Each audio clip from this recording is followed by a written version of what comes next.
effects and remedies of protracted premarital relationships. I'm sure we're going to be talking about courtships. What are the causes for very protracted courtships or dating? What are the effects of staying in a courtship for so long? And how do we remedy? What are the solutions to protracted premarital relationships? How do we make them shorter? And I'm sure, how do we even dissolve them if they don't have an objective? That is what we're going to be looking at this evening with our panelists. Apostle Ambe Valentine is a permanent consultant who is in the house. Good evening, Apostle, and welcome. Good evening, Mr. Liu. Good evening, Cameroonians. Welcome to today's edition of Prime Hour. We are talking relationships. Stay glued to your screen as we educate you on this very sensitive and strategic topic. I think most people are suffering of this particular challenge in the society, and I think we're going to do justice to this topic to help those who are trapped in this dilemma to come out of it. We're also in the company of Apostle Lefo, Divine, they call him the Love Doctor. Good evening and welcome, sir. Good evening, Mr. Liu. Good evening, Apostle Ambe, and all viewers from all over the world. It's an honor to be here again, all the way from Boya. I believe we came here and we mean business as usual every Tuesday, and we believe wisdom will speak again, and we are sure that so many people that have been responding, I think, to the topics we have been trashing. I think this is going to be another very interesting one, and very relevant one. Not just interesting, but I think very crucial one. So we are hoping to have a very wonderful time. So don't go anywhere. Stay tuned, and let's have a beautiful time. We also are going to be having contributions from Bomenda through Ms. Asanji Yvette, who is a regular panelist on this program. I just want to use this opportunity to tell those who want the services of counselors, please, they take time, energy to prepare themselves to be able to counsel you. So when you call them for assistance, remember that it's not for free. We can only grow when we support one another. So if they help you out of your situation, also think that you can help them solve one or two of their problems, because they are foregoing some of the things that they were supposed to be doing to serve you. That said, Apostle Ambe Valentine, and we're going to be looking at possible causes of protracted premarital relationships. That is, relationships that last for so long, even before we get married. Why do so many people even last? Why do we even think of lasting long in relationships? That is because the first thing that causes protracted premarital relationship is unpreparedness. Okay. Most people step into a relationship without the marriage mentality. They feel like, okay, it's an adventure. Go exploit a lady, sex with the lady, enjoy sex and enjoy nightclubs, enjoy snacks and go to the beach. The mentality of marriage is not even there, because a man that actually enters into a relationship with the mindset of getting married does not prolong the relationship. They will want to study their partners very fast, understand each other, and then be able to grasp actually what belongs to them and keep it forever. That's the first thing. Most people enter into relationship without any marital consciousness. There is this girlfriend, boyfriend thing that we have grown in the society. We've learned to know, okay, it's good somebody has a girl around him, or somebody have a boy around him, that somebody will say, okay, I have a girlfriend also. The consciousness of even getting married is not there. In few cases, some people come and tell you, I'm not coming for any relationship, I'm coming for marriage. If you sign somebody who says that way, is a person who is determined to get married. But somebody will tell, I want to go out with you, I love you, I never see you, I feel carried. Such a person has no marriage consciousness. That's why most girls will ask you, are you coming in for a relationship or are you coming in for marriage? Because they need to know what you are coming in for. A man who is coming in for marriage will tell you straight and forward, I'm not coming here to play games, I want to get married to you. And so most men who enter into a relationship without the consciousness or the mindset to get married are the people sometimes who see girls as a means of whiling time with while the days go by. The second thing that pushes protracted relationships sometimes also is in-laws.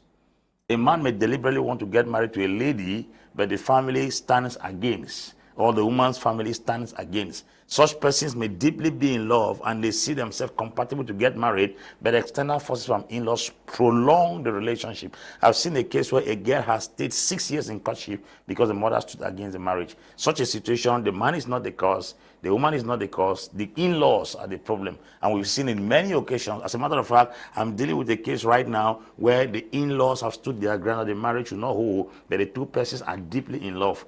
It has taken almost 3 years now, and they are still waiting, because the parents must give their go-ahead before they get married, according to what they have been studying and listening from us.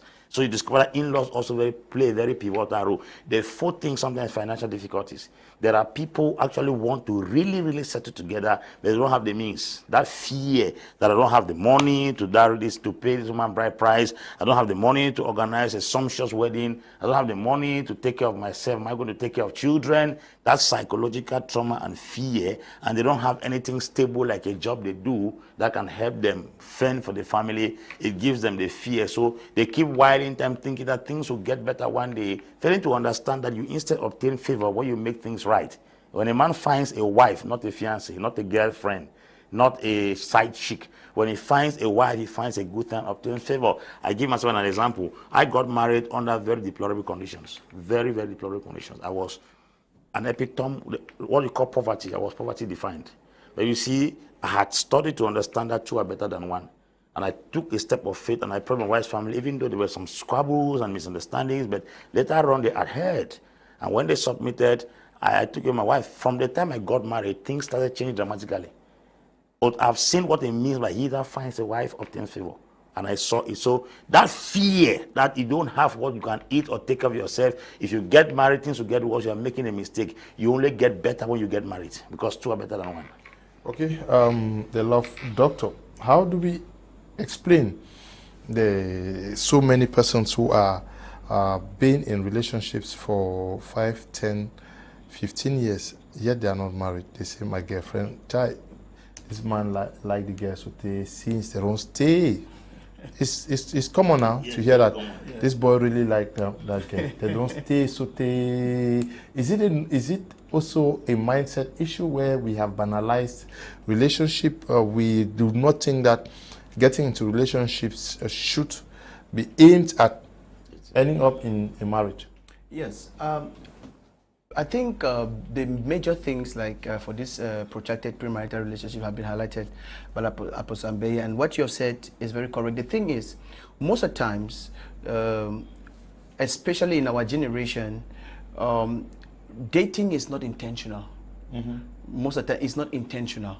Like we said, relationships, yes, do it for exactly. For fun. Yeah. So I remember one time I was talking about how to even choose who to date. I said, if you don't even know the purpose of dating, you cannot even choose the right person to date. For example, a girl will date a guy because at this point in time, she needs to go to the university. Now, her purpose for having that man within that period is not marriage. Is who will handle her school fees, her bills in the university, and stuff like that. So you will discover that with that mindset, the kind of person she chooses has already affected the kind of person she chooses. You get it? Now, she was not trying to choose husband material per se. She was already diving for something else. That's why you see some girls also go to the university. We see that a lot in the university environment. They have people that they're, some people, somebody can date a guy just for the fame of it. The guy is trending. The guy is popular in school, and you will see, we have seen this happen a lot in groups of girls. Their friends say, "Master, that boy fine, this," and the girl might not really want the boy. And you see, when people get into relationship for the wrong reasons, it is very likely that it will pull. And that's why, even personally, I have an advice I always give. It's a counsel. It's not biblical per se. It's just a wise counsel. I always tell my people who come to me, I said, to me, relationship or dating should be at least 6 months, but at most 2 years. For me, this is my personal opinion and wise counsel. When you say that, when you already put, for example, somebody asked me, why would you say at most 2 years? I said, if you are not willing to get married in 2 years, I'm talking per your plans, it means you're not prepared, which is one of the the points that the apostle made. Unpreparedness also contributes to this. Is that why we have situations where you see a guy with a lady, the lady is waiting for that day where the man will propose. 4 or 5 years. Yes. And it does not happen. Yeah. Sometimes the man keeps turning around. Then sometimes the worst is sometimes they stay with these girls for 4 or 5 years and turn and get married to somebody else. Yes. It has happened a lot of times. They turn and get married to somebody else, somebody that they met for about 5, 6 months. Because you would I told one lady, I said, when a man truly wants to get married, I'm not talking about boys. When a man truly wants to get married, his definition, the kind of thing he starts looking changes. It does not matter how long you have been with him. The definition of he starts looking for a wife, and you see unpreparedness. I'm talking about both ways, because sometimes the woman can be prepared, but the man is not. Other times the man can be ready. The man is hoping that in the next year I'll get married when I'm done with this project. Exactly. Only for the lady to announce that next month I've seen my man. My good. Yeah. Yes. So you will see that it happens both ways, and I think what you're saying is also true, because one time the man can be ready, then the girl is not. In other cases, the girl is ready and the man is not. So when people begin to pull this and pull this, sometimes they are just dragging. Then another point is, sometimes many of them are hoping, like I said, there's lack of intentionality. So they are hoping that by some magical means, things will happen. Like, for example, when I gave that counsel of 6 months and 2 years, you will discover that somebody say, so what if maybe I still have to go to school, I still have to do this, I still have to do that. I said, look, I said, focus on the thing that is more important, then you get that. But if you think that you can get married and continue your... But how does getting married stop you from going to school? No, some people, it's funny. The fear of becoming pregnant. Yes. I got, let me give my testimony. I got married to my wife. She was in state registered nurse school. She came to my house, and then she said she wanted to get a degree at university. She went to school while in my house. She had her degree, we had our first son. And then after the first son, she said she wanted to have a master's in public health, and then she goes to do her master's program, and by the time she's finishing, we have our second son. How does that stop you? Yeah. She's married, we have our children. Good. There is an intentionality. Look at the way you sound. The way you sound is not the way... Yeah, how does it... No, the problem is, sincerely, I think that many persons are missing the point. How does it stop you from going to school? My point is this. You sound very intentional and you are accommodating. You understand? People have a lot of insecurities out there you will not believe. You understand? And some people are very concerned about so many things. And then to some people also, I always advise, to some people, like they talk about this fear of money. Somebody has not even finished, he's still afraid of how he will take care of himself. And let's be honest, he's still afraid of how he will take care of himself. And then you start talking about maybe that if you were not viable, you will see that will become a problem, especially if this girl really wants this. So that's why we summarize all of it under unpreparedness, and we say that there's a time that you prepare. For example, maybe you understood her dreams, or even if she brought it within that context, you will see that you are able to walk with her. So most of the times, this protracted premarital relationships, sometimes it comes with people not even understanding what dating is all about. From like we talk about dating and courtship, if they don't first of all understand what it is all about and its purpose, you will discover that things must prolong. The apostle has mentioned something very great here. It is difficult for a girl to enter the university and graduate. I asked one lady, when did you have a boyfriend? She said, in second year. Why? He said, all my friends were having a boyfriend, and I discovered that I was the only one alone. So I entered into a relationship. So you discover that that person already has entered for a wrong reason. Yes. And with that, you might find that some things prolong, because wanting to get married does not make you ready for marriage. Okay, let's get the reaction from Mrs. Asanji, Yvette from Bomenda. Also tell us what she thinks actually is the cause of very, very protracted premarital relationships. Hello, Mr. Leo. Greetings to you, greetings to my co-panelists, and greetings to our televiewers. We have a good number of causes or reasons why premarital relationships sometimes get prolonged. But before I'm going to come with those reasons or talk about those reasons, I would like to first of all, let's establish a fact that it is not how long people court or how long people date. You know, it's not the longer the courtship that gives a successful marriage. Neither is it how short the courtship is that also guarantees a successful marriage. Because we've had people that maybe had courtship for a very short while and they are successfully married. You know, they are married successfully and they're happy. Then equally we have people that have been dating, or they have dated for long, or they have been in courtship for long, and they are married and yet they still want to break up.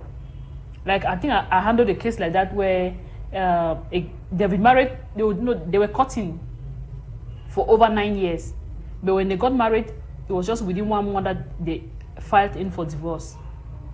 So in that kind of a case, you might begin to wonder, okay, why did people have to go in for marriage after having this long kind of, prolonged kind of courtship?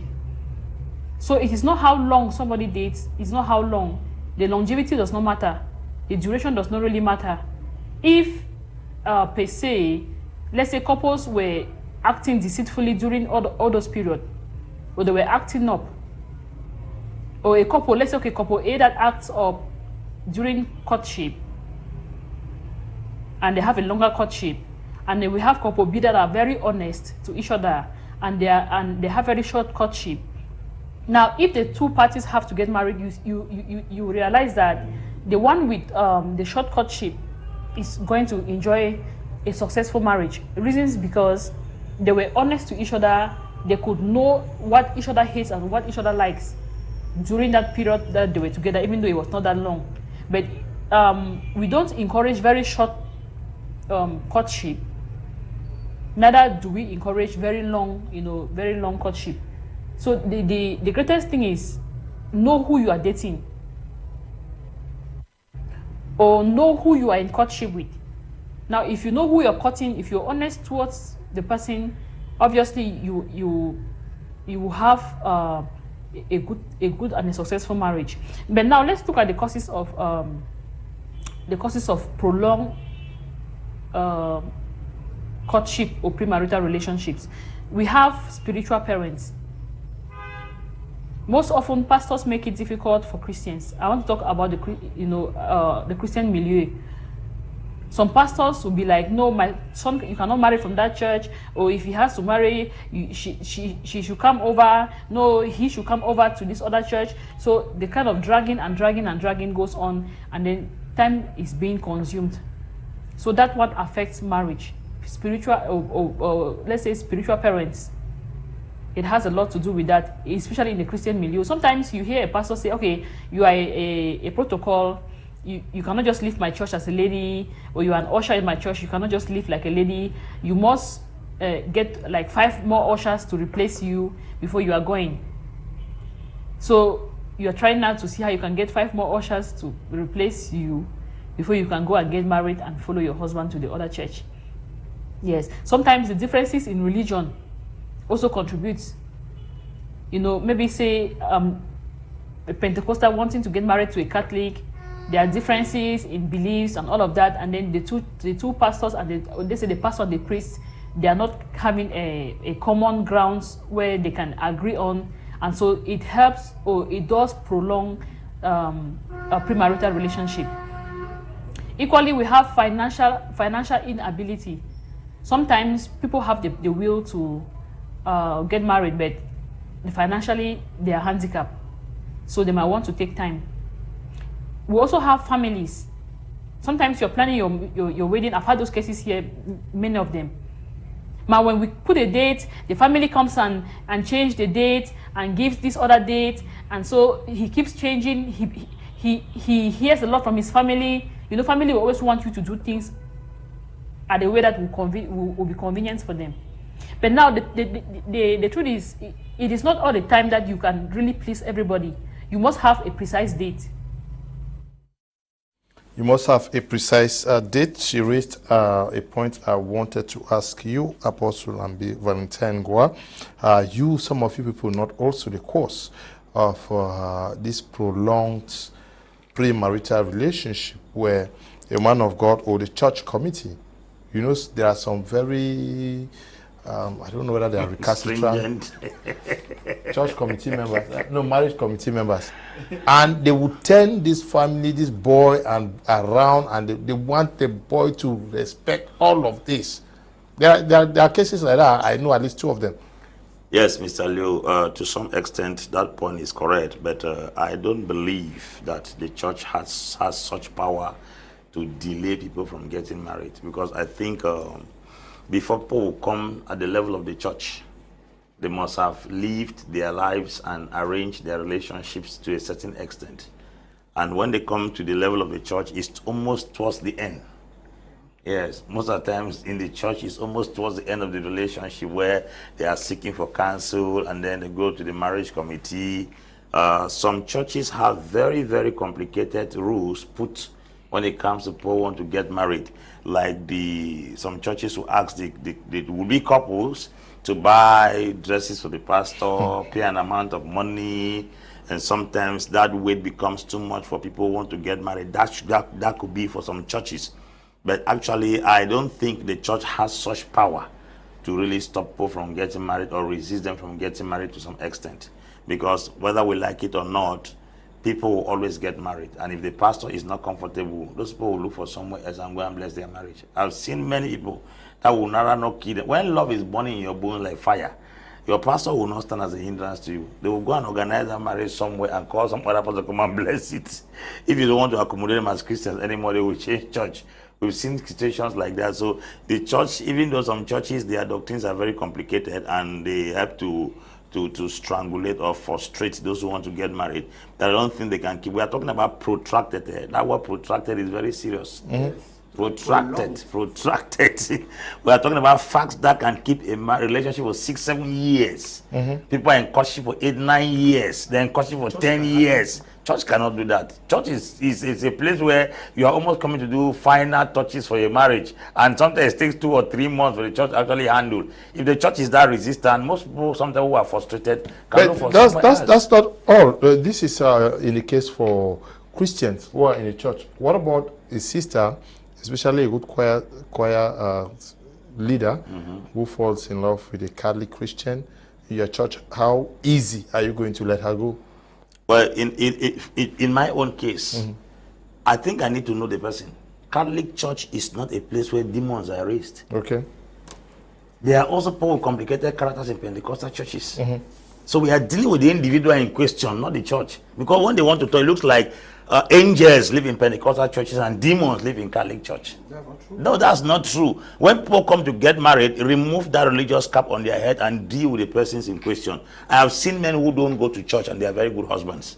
And I've seen women who don't go to church, they are very good wives. So me as a marriage counselor, I have certain characteristics and tendencies I will look in a man and I will tell you, go along with this man. Whether it's coming from Catholic church, it's coming from Presbyterian church, as long as the foundation for the two of you is Jesus. The only thing that can complicate sometimes when somebody is a Muslim and you are a Christian. That's why now religion can be conflicting. But if somebody is coming from Catholic church, Catholic worships Jesus, Pentecostals worship Jesus. They have differences in administration and differences in doctrines. Now the issue is the person in question who is coming. It can be a very nice Catholic Christian. It could be a very decent Catholic man, a very well-behaved man from Catholic church. And as well, it can be a very bad sister from Pentecostal church. It could also be a bad man from Pentecostal church. And the Spirit will tell you, you advise against such. I will advise against such relationship. We are dealing with persons, not religions, not denominations here. So if somebody comes from Catholic, I will look at the person and I know characteristics of a good husband. I will tell that sister, after carefully observing this man and the way you tell me you have been with him in courtship, he's a husband, get married to him. I will tell her brother, after carefully observing this lady, the way she's behaving, get married to her. That is the issue. If we start getting people married because of our self-interest and want to fill our congregation, we are going to be a serious problem to most marriages tomorrow. And this self-centeredness in the heart of most pastors is the reason why they pair the wrong people with other people under the guise of denominational differences. There are very excellent, I know people from Catholic Church who are very decent than Pentecostals. I'm a man of truth. Cameroon knows that. I don't come here to mix things. I'm a Pentecostal. I'm a Pentecostal. One, as a matter of fact, I'm the president of Cameroon Pentecostal Station Cameroon. But the truth is, a man's denomination does not characterize his personality. When you want to get married to a man, don't get married to a denomination. Because that Pentecostal you are calling, they are also men with complicated attitudes. The funniest thing we used to know in those days, when you walk into a Pentecostal church, you will see angels there. No, we have lived in the Pentecostal church and we know that they are also complicated attitude. I'm talking as a Pentecostal. So, sister, when you want to get married to a man, look at a man's character, look at his composure, look at his behavior, look at his temperament, look at his commitment, his hard-working nature, and the way he cares for you. That is a person. Remove that Catholic cap on his head. Remove the press cap on his head. Remove the Pentecostal cap on his head, because Pentecostals don't have angels in their churches and Catholics have demons in their churches. There is nothing of such. So get married to persons, not denominations. Okay, to persons and not denominations. The love doctor. You live in Boya, where we have so many young persons who are into relationships. Should we be engaging in relationships today without a clear objective of where we are heading? Yeah, like we pointed out here, that is one of the major reasons of protracted relationships. Because when you engage it without where you are heading, sometimes you can celebrate longevity where it has not gone anywhere. Yes, it's true now. There's sometimes you're supposed to say, we will be there, but the many people will stay now 6 years now. For me, that boy is a serious boy. Yes, it's and there is still no guarantee, because as we have come to know. Apostle, you have not heard that. It's true now. I've not heard that this boy. He's a good guy. Yeah. He has been there for 6 years. And there is no guarantee. Man of God, there is no guarantee that even after the 7 years, it will still lead to marriage. Because, like we said, whether you are dating, you are still single. Courtship, you are still single. Yeah. They have done small on my head. No, still single. You are still single. So this is the reality. I think when there is no clear direction, clear definition, most of the times I also advise, especially these our young people who want to focus on their lives, build themselves, understand their purpose. I say, look, even dating can be a distraction when you have not built your life. Because sometimes people come in for different reasons. Do you know a girl can be thinking that a man wants to marry her, but the man knows that I cannot fit ever marry the kind of girl? Yes. And the girl, this is the reality. I've spoken to a girl, and the girl is knowing that this is my husband. And I'm talking with the guy. I realize that the guy is like more of a sex toy. Yes, the guy is like that's anything already happened. I see and say no. And this is it. So when there are clear objectives, I think there will be less and less protracted premarital relationships. Because if you come, say, like I said, just imagine that I know that, okay, maximum 2 years, I want to bring this girl to my home. You would discover that by the time it's already 2 years and this is not happening, you already know that you are against a deadline. Of course. You know that, okay, what is happening? Some people are not making any move. The only thing is, so because some of them haven't stayed with a girl. You asked me about Boya. There are people who spend their 3 years in the university but in a boy's house. I know people that their parents send them to school but they lived but in a boy's house, or even boys who live but in a girl's house. Yes, as boys are housing girls, that's how girls are also housing boys in Boya. We see it every day. Yes. So I think this, without this clear definition, but at the same time, how can you come? Some of these girls don't even want some serious boys, because at the phase in their lives, they're not even looking but for the marriage per se. I've seen some people that if you come but in that serious way, they don't want it, because according to them, I see some people say, no, I want to play my life. Yes, I beg, no can do over. I've met a girl, they say, I like the boyfriend, I say, you are serious. Nah, so the other day, the other to say, you want to go see my auntie, I know 1 million kind take. So you will discover that with this, our generation, people enter into relationship even for, they look nice together. They snap pictures, say, this bear and this bull, they are looking nice. It's crazy, but that's how superficial we have become. And without this clear intention of, this is where I headed. Like I said, dating has a purpose. What is the purpose of dating? Understanding the compatibility and the complementation of somebody in line with your direction to see whether you can spend your life with that person. But today, what is the whole essence of dating for our young people is clubbing. You need a person who will hang out with you and the clubs. You need a person that will take care of your loins when you are burning with passion. They need somebody who will go to parties with. And you see, this is unfortunately, it's unspoken, but it's the reality. Dating is more of hanging out, eating shawarma, eating meat and fish. Good. So it's more of fun, taking good pictures, and that's just it. But if it had a purpose, I think we would have had less protracted premarital relationships. Yeah, but this issue of adventuring, is it also a major cause of some protracted courtships where you thought that you adventure with a lady, and then after 1 or 2 years of actually enjoying him, in the case of the lady, you would look for your real man. In the case of the lady who gets a guy to send her to school, and then you find yourself caught in a web and unable to leave. And yes, and also same for the man who may say, okay, she looks nice, let me just try her for 1 or 2 years, and you are caught in a web. And because you find it difficult, you know, there are some men and women who are difficult they will chase you with a machete. So you are forced to be with them, and then because you cannot leave them, you cannot also go and pay dowry for them, and you find them fighting in the quarters for years after years. Mr. Leo, let me begin by saying that many men mean many things to many women, and many women equally mean many things to many men. I have seen girls who call the man they are dating destiny helper. That is not a husband. Coca-Cola. It's a destiny helper. I'm going somewhere. This one is a ladder that will take me to where I'm going to. So in the context of that relationship, the man is not called husband. He's called destiny helper. Number 2, some women call their partner sponsors. In the context of that relationship, the man is not viewed as a husband. He's viewed as a sponsor. Sponsor me to go and meet my husband where I'm supposed to be tomorrow. For instance, a girl is dating him because she knows that the man will send her abroad. That man will send her abroad to go and meet her dream husband. So she's not with that man with the mentality of a husband. She's with that man with the mentality of a sponsor. Destiny helper could be somebody that you are in school and you are dating a professor or dating a doctor in the school to help you validate your courses in school. That is a destiny helper, not a husband. Even if he's single or he's married, in the context of that relationship, what the man means to you is destiny helper. To some men, the women close to them are sex toys. She's not regarded with the eyes of a wife tomorrow. She's regarded as a sex toy. Every time I feel hot and I want to quench my desire, this is the one I use to collect my way. Some others, this is sugar mommy.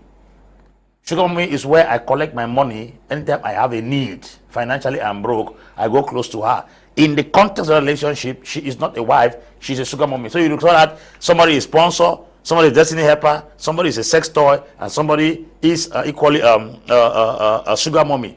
Now, another definition women have for men is that this is the man that hits me very well. In the context of a relationship, she does not see the man as a husband. She sees the man as a sex quench, somebody who quenches her sexual drive. This guy makes me feel very well. Even though he's not responsible, he doesn't have money, he cannot take care of me, I don't see him as a future husband, he's not educated, the kind of person I want to stay with, but he's the one that quenches that sexual drive in me. In the context of that relationship, that man is not viewed within the ambits of a husband. She is viewed within the ambits of a sex quencher or somebody who quenches sexual drive. So I've given about 5 different names to 5 different kinds of men and women. Now you see somebody is in a relationship for 5 years, he's not getting married to the person because the mentality he has concerning that person is a person where he meets his financial needs. This person for the next 3 years will have to make sure I validate all my courses in the university so that I obtain my degree. This one also, every time I feel hot and I want a man to really touch me very well, this is a person that quenches it. Why? He doesn't have the qualities of a husband, but he has one particular quality that drives me crazy after him. So one of the things I want to advise ladies today, they say women don't approach men. But you can tell a man your stand from the day he comes. Yeah. It will be difficult for you to tell a man that he should go and marry you or pay a bride pardon if at all you're in a relationship. But once he comes, ask him, are you in for marriage or for a casual relationship? From there, you're able to define your stand. That very first day, you can determine if it is marriage you want or not. But once that day passes and you guys start fondling together, it becomes very difficult for you to start telling him, go and marry him, because you are begging for marriage. But from the very beginning, if he comes and he say, I want you, and you tell him that, on what grounds? Relationship or marriage? Because I'm not into any casual relationship. I'm in for marriage. And this relationship should not be more than 2 years without us signing it. Yes. When you give such a stand, the man enters with a mentality that is driving towards a marriage. If a man is not mature enough to come with a marital mindset, you, the woman, have to coin him man to understand that you are not the woman that is supposed to be used to flex muscles or probably be used to satisfy his desires. You make him understand that's another way of approaching a man, but gaining your right. But once you start fondling with a man, fornicking with a man, and then finally you come one after 1 year, you say, when I go to get married to me, the man will ask you that, did we start this relationship on grounds of marriage? Number two, I never told you I wanted to get married to you.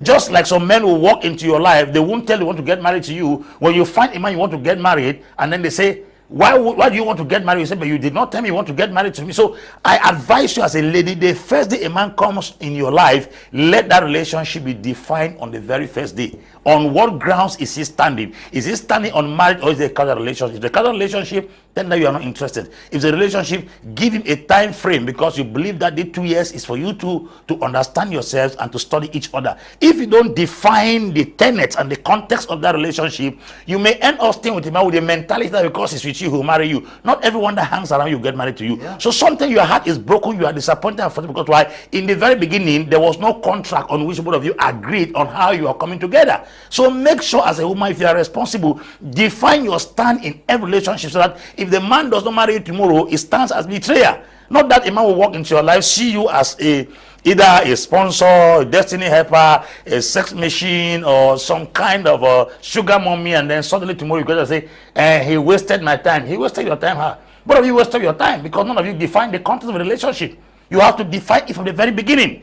So we advise you today, most men mean different things to different women, while most women mean different things to different men. So define what you are standing. Are you a sugar mommy, a destiny helper, a sex quencher, a sponsor, or some kind of sex toy? Okay, some kind of sex toy. Some people just want company. Yeah, company. It's that when you say some people just want company, is amazing. So amazing. Because anybody who is matured enough and knows where he's going to will not waste time for unnecessary company. Because who you keep as company determines what accompanies you in life. Yeah, who you keep as company determines what accompanies. How can a matured woman who has a dream to want to build a family be entering into casual relationship to do what? It's a waste of time and energy. But Apostle, are some persons caught in their own trap? That is, you went in hoping that after 2 years you jump out, and then you are caught. Yes, they are caught. You are caught because the man discovers that, okay, I've tasted this lady. After 2 years, I want to get to the third year. No, I want to get to my real class of woman. But this lady says, you are going nowhere. And he's caught in there. And the same for the man. And because he thinks that this is not my class of woman, he stays there, unable to leave, but will not also go to pay for the dowry. Yes, actually, that's one of the reasons why I usually differentiate dating and courtship. There's a reason why I always like to draw a line. I always tell people, I know some people say it's the same. In some religious context, they like to make it the same, because in many churches, people hate dating because dating has been tantamount to sex and hanging out. So in many churches, a guy will be coming very well. He knows that he's coming, but for a relationship. But how can you meet a girl you don't know and you say, I want to marry you? Yes, they can. In dating, should have that intention of marriage, but you cannot be proposing marriage when you just meet somebody per se. But now, what is dating? I think I've drawn the line between dating and courtship here. But personally, one reason why I wanted to highlight this is, in courtship, in dating, one of the things I always highlight is, I advise both parties to avoid getting parents involved in dating. Because I have seen girls who are marrying not the guy, but the guy's parents. They have already created acquaintances. Yes. And then they have gotten you ask yourself, how do I walk out of, I saw a girl who is crying to me that I have known this guy for 1.5 years now. I have come to realize that this is not my ideal man. This man is not really the best for me, but mommy don't take me like a pekin every weekend. Now me I can't cook every day. If I end the relationship now, I go break that mommy heart. Now you see, she's not even concerned about breaking the guy's heart. She was concerned about breaking. I always say this: don't get yourself entangled. To me, courtship begins when, after dating, both of you see that you can take it to the next level. In some instances, it starts with an official proposal. Some people try to do an official proposal. Can we get married and all of this? But you must not westernize it. There's a point in time you post it, okay, we have been dating for this. I think it's time, your people know me. Introduction. In introduction, you have already moved from two individuals, because if no reasonable girl or no mature and decent girl would like to show 3 men to her parents in 1 year. I don't think anybody will be comfortable doing that. Every 2 months you come, mommy, I'm a special friend this. Papa, I'm a special friend this. And you know, parents know this thing. When a grown-up person start introducing a special friend, it's already code word for this is somebody I want to spend the rest of my life with. So I think that this entanglement, this is also one of the reasons why I draw this, because, for example, Mr. Lu, like what you said, why I highlighted this point is that sometimes it must not only be manipulation. It must not be that somebody was planning to just come and test and run.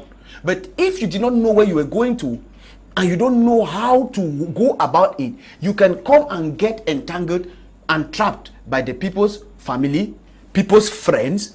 In fact, I've seen ones that some family members are insisting that the girl should marry a guy because of the kind of gifts the guy showers to the brothers, to the sister. The guy say, "Mommy, the man cheat on me. Now who no go cheat? Now who no go cheat? Leave him." You know all of these kind of things. You get into something and they forget that you are the one wearing the shoes. And then sometimes also, like you said, some people just wanted to play. We are adventurous in nature. I suppose say, I be taking things like play, who just go hang and some small mimbo and some go drink, and all of those things. And you know how when sex is involved, sometimes it might be children, and then sometimes it might not even be children. One girl told me that the guy decreased for hate. It don't make me abort 2 times. Something they worry. If it go left me, I go marry different person. This is the truth. That's what one girl told me. The girl told me very clearly, the boy decreased for hate. I go poison you. One girl threat and say, "Mama, calm down." He said, "No, it don't make me abort 2 times. He want Kobona and I no good now again for a year."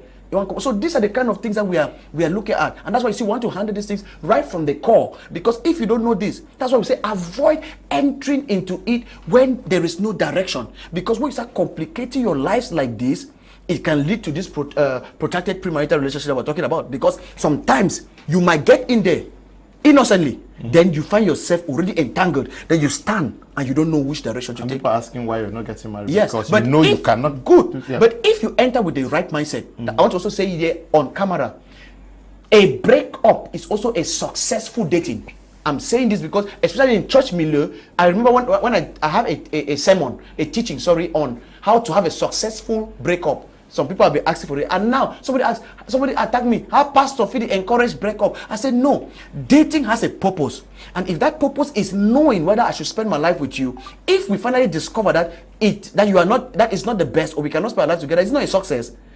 Breaking up is also a successful relationship. It means we finally found out that this is not the best. So I think with this in mind, and with some of these points that we have highlighted, if you follow this, you will protect yourself, and you will know how to step out at the right time and avoid, because sometimes you might enter and you find yourself already trapped. Some girl swear for your head, say you no go ever come out. The same with some guys.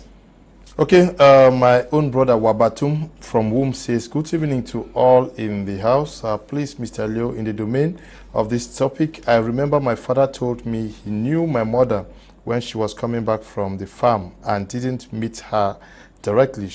He instead met his parents. Okay, she instead met his parents for his seriousness. Okay, that is, she did her due diligence. Went to the parents of the guy to know how. Yeah, nor of his seriousness due to get married to her. They have spent all their lives very happily and respectful. Today, many don't date for marriage, but because my friend is doing so, I should be doing it without any intention of the future. Yes, I'm sure though your father just met your mother, but the intention was to get married. And because she was also purposeful, she did not just go frolicking with him. She went to see the parents to know how serious their son was. Good evening, Mr. Leo. I think marriage is a 50-50 thing. It could work or not work, so it's a shot of gambling. But at the end, it is a good gamble because if you win, you will forever be happy. And if you lose, you will always try to look for something else to make you happy. It can open doors as well as it can make you broke, especially early marriages. Emon is writing here. Good evening, Mr. Kum. Greetings to Apostle Ambe and Apostle Lefon said, I think the main problem with protracted courtships is that many young people or even older singles get into courtship without pre-established GRA limit. Apostle. When you pay a woman's bride price, you are officially married to the woman traditionally, which is recognized by all communities. But you see, a woman has no right in a home until she has a marriage certificate. I'm telling you, out of experience, I've handled. Even if the right and agreement of the bride price that was paid on a woman's head, that document has no value before the court of law. The only thing that gives a woman legal stand in a relationship or in a marriage is when the civil status registry and registrar equally sign or pen their signature on that document submitted, called marriage certificate. It is on that document a woman can stand to claim her right. Once that particular subject is not treated or that particular part of the marriage is not handled, you are as good as a side chick or a girlfriend. I don't care how many children you have given birth in that house. Tomorrow, if that man stands to throw you out in the street, it will be very obvious that you will have no defense, because if you go to court, the first thing the court will ask is if at all both of you are legally bonded together. So we advise women to always make sure they secure their position and their privileges and rights in a relationship by doing a marriage certificate, because that is what the state recognizes. If they give 55 cows, 22 bags of rice, 16 tubers of yam, 10 jugs of palm wine, 14 cartons of whiskey and 22 bags of granite, and there is no marriage certificate, tomorrow you will be thrown out of that house like a pack of cats. Then coming to the place of marriage in church, you don't need to have money to marry in church. It is not obligatory. Those who want to do sumptuous wedding is their choice. If you are done with the traditional marriage, which is a right of the parents, and you go to the court, that keeps the woman's position and equally the man, because sometimes women can claim children when there is no marriage certificate. Women can claim children. They also have a right over the marriage certificate. A man also takes his own stand as a father over his children when there is a marriage certificate over the woman. Now listen to this. The place of the church is to pronounce the blessings, and nobody on earth wants to stay with that blessing. As a matter of fact, that's the most important part, when the blessings are pronounced. You don't need to organize a sumptuous wedding. Your wife and yourself can dress in a uniform manner, come on a Sunday morning, pastor pray for the two of you, and that's done. The concept that marriage should be sumptuous, extravagant, and then full of pleasantries and all kinds of expenditure is a notion. It's not a biblical command. It's not. So don't think that because you want to do a wedding, you must definitely go and spend some money. You can come on a Sunday morning and the blessing, that's done. So those things cannot prolong marriage, if actually you know what marriage is all about. Yes, but do you also understand that so much cost that is today placed on dowry, bride price, not dowry? It varies with customs. Yes, but many persons are unable to meet the demands of some families because, for example, someone recently went to the West region where he told me he spent close to 4 million francs CFA. Don't you think that is also a clear factor that is keeping some young persons not to be married? Yes, we mentioned that earlier. We spoke about in-laws being resistant and exorbitant bride prices. Mr. Leo, the truth is, when it comes to the issue of bride price, I think a lady has the capacity to talk to her parents. No matter how exorbitant the bride price is, she should make them understand her stand as far as the marriage is concerned. Because some very barbaric customs and traditions have kept a lot of people away from getting married because of the kind of things they put on ground concerning bride price. It frustrates you, the young man that comes to get married. So at that level, I cannot say the court or the church is a hindrance. It could be the family in question. Yes, some families want to make all the money out of what they invested. Yes. I think we analyzed this in one of these editions, and we saw that there are some villages you go, you only see can will stay. There are many places you see can will stay because most young people have not arrived. Imagine I was going to get married 6 years ago, and they were asking for 4 million. Where will I have that kind of money? Where will I have 4 million to get married? Now that is a different case. They ask for that kind of money now. Yes, it's different. It's a different thing. Yes, that one time has changed. Time has changed. We'll cover that. I pay that one say one day. But now that's not the same. And you know that since marriage also is a process, and even some of the favor has come to us is because of the marriage. So I think that if like we saw that those places that had those exorbitant bride prices, we saw that there was a lot of can stay. I think we observed that. It was an observation.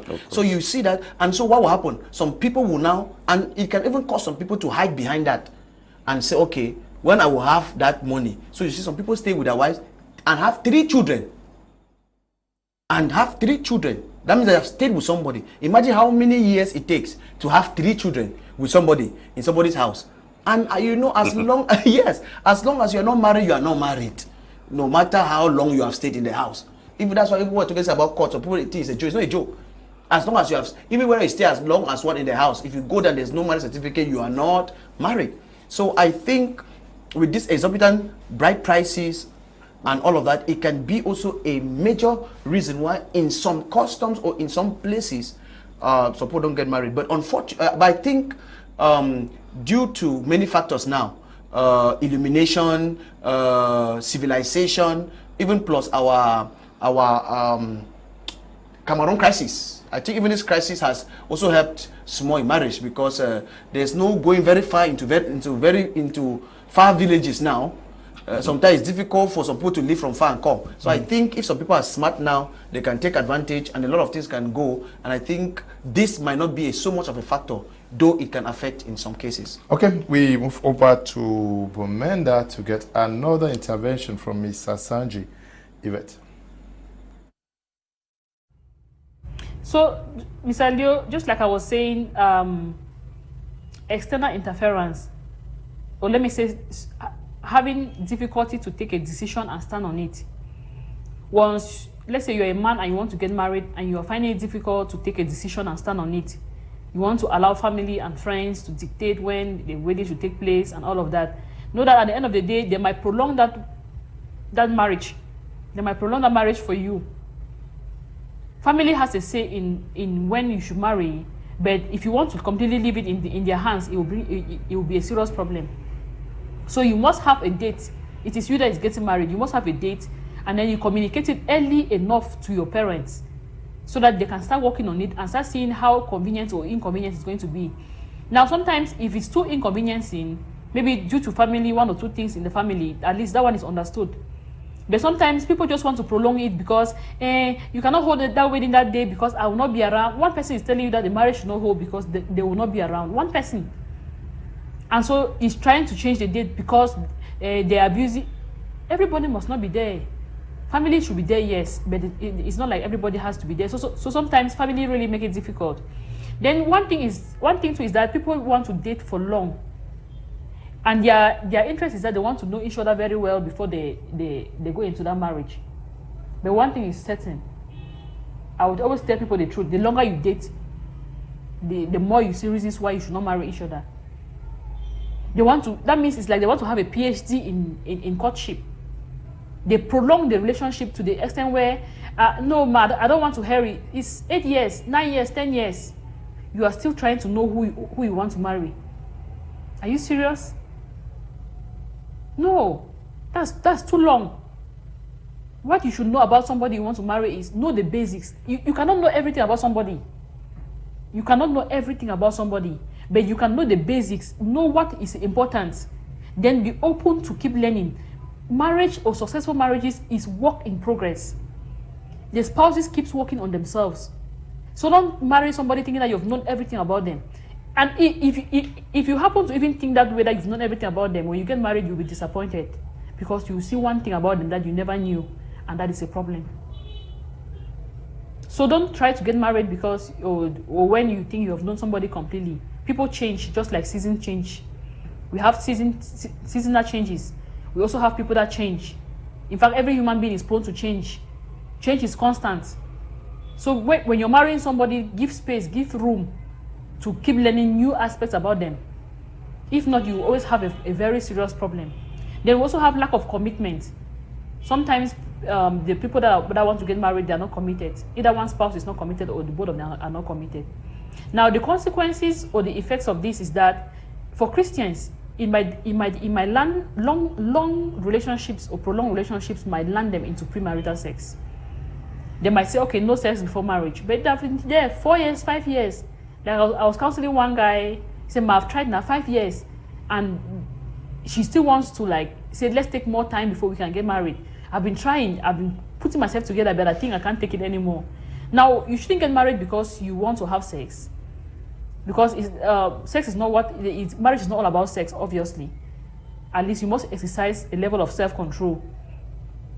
But prolonged premarital can land people into premarital sex. Equally, like I said, it has an advantage that maybe it can help you prepare financially well. It can also help you to know both families very well, know each other's strengths and each other's weaknesses. But like I said, the longer you date, the more you might see reasons why you should not marry each other. The more you date, you see more faults in the other person. But whereas if you were already married, you say, okay, I'm married to this person. Let me learn how to understand who this person is and to live with them. But if you want to learn all of those things before marriage, it's going to be impossible.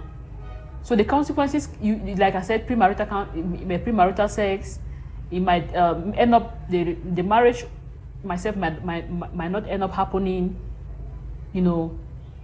Then maybe misbehavior on one spouse might end up misbehaving before the marriage even takes place, which can equally terminate the relationship. So these and lots more are the effects of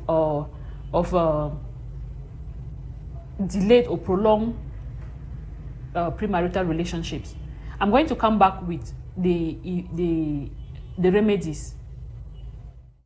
To get into the consequences of living in this very, very long relationships, what are some of the regrets, the fallouts of staying so long in premarital relationships, Apostle Ambe, Valentine, when you date for so long without getting married? What are the fallouts? They have very, very severe consequences. Very, very. That has left people as enemies for years. Okay. Number one, when relationships are protracted, sometimes children come in between. And when children come in between, it becomes very difficult for both parties to separate completely. Even when they finally find their way to get married to each other, that child stands as a bridge between two couples. And that's the reason why sometimes somebody who was giving birth to a child outside and then got married to some other person keeps finding his way back to the former woman because that child stands as a bridge between him. That's the reason why you see sometimes we hear complaints, say how since I got married to my husband, he has not separated from his ex. There is a child in between the two of them, and that's the reason why the woman keeps using that child as a pretext to find her way into the man's life. The man will go in the name of going to visit that woman and then finally stays there for 2 or 3 days. So you discover that when relationships are protracted, sometimes children easily come in between because sometimes both of you will abort and be afraid now this time around to even abort again. Say, no, I fear that you may die, so keep this other pregnancy. So children come in between. Sometimes people feel frustrated and disappointed because they felt abandoned and delayed or closed off from having opportunities. When a relationship is protracted, you may have the opportunity to get married to some other person, but you will not be able because that other person is occupying your life. And the person ends up tomorrow not getting married to you. It ends in bitterness and chaos. Such persons don't even want to see each other, and sometimes it results to death. Some will go mystical, some will go spiritual, some will even plan assassins to come and eliminate you because they feel like you have wasted their life, especially women. Women feel so embittered and frustrated, thinking that you have wasted their life. If they had the chance, they would have got to marry earlier. You occupied them without spending the rest of your life with them. It means you have used them. We call it use and dump. They always say you have used them and dumped them. Those are some of the very, very, very bad consequences and casualties that come as a result of a protracted relationship. One other deadly factor again to mention is that when people stay so long in a relationship without ending up getting married, how do I put it? It affects the psychology of individuals. Some girl may end up being afraid of every man they see across their path. They may think that almost every man is the same. This guy wasted my life for 5 years and dumped me. How far am I sure that this one who is coming is going to marry me? I'm just afraid to engage into any relationship again, because if I enter into any relationship, because I talk with people who tell me that they prefer staying like that rather than entering a relationship, because what the last person did in their lives is so bad that they don't even want to think of having any other relationship. So people's psychology are actually damaged and affected severely when they engage into protected relationships that do not end up in marriage. Another factor is that when somebody stays in a protected relationship, they always complain of their investment. Sometimes both of them invest in things that tomorrow it becomes very difficult for them to even share it. I had a case of a man and a woman who had been in a relationship for many years.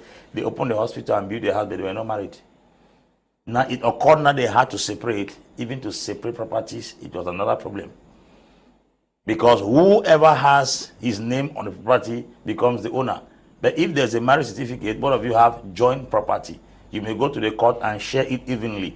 But unfortunately, in cases like that, when people invest, because some women fall into a relationship with all their heart, whether they are married or not, they just keep putting their money and putting their resources and putting their time and invest, thinking that, okay, with the investment on ground, there's a possibility 90% that they will get married tomorrow to the person. But at the end of the day, sometimes some men turn out not to be the same people they used to know in the beginning, and then they start contemplating, I work all my life, I work all my money, I invest for your life.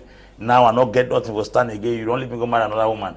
The man will tell you that he has no legal document backing that you own any of the properties around him, except the things were bought in your name. So those are some of the casualties and the consequences. And we always encourage women that define your relationship at the very beginning, so that in case somebody wants to betray you tomorrow, the person will betray you very early, not prolonging a relationship that will take you nowhere. Okay. Now.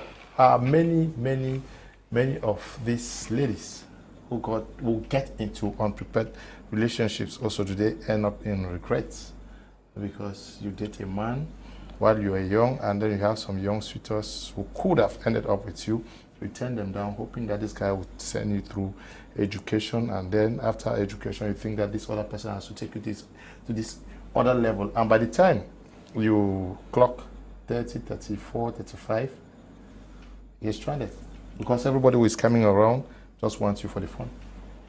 Yeah, because you kept dragging, pushing, and you were never ready for marriage. Yes, unpreparedness will really weary you. It will break you down. And like I said, wishing to get married does not automatically make you prepared for marriage. Preparedness for marriage has a lot to do with intentionality, and also maybe of the environment in which you grow up, because some parents naturally prepare their children for the homes. So I think most of the times this unpreparedness, unfortunately, there's something I always say: biology is not fair to women.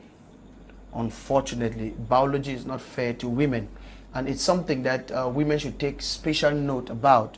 Biology is not fair to women, because we have seen protected relationships end up with the girl having 1 or 2 children and the man does not marry, and you will discover that it looks like it's the woman who has lost. You know, a man with 2 children and a woman with 2 children, I think even just the stigma in the society already draws a line. You hear say it's difficult for a man, it's easier for a man with 2 children to marry than a woman with 2 children. That's the honest truth. So because even your work, if I impregnate, I told somebody, I said, if I impregnate a lady here right now, I walk from that place and I leave, but that lady will carry and bear the marks on her body and in her life for at least 9 months. So most of the time we always say this to ladies to be very careful.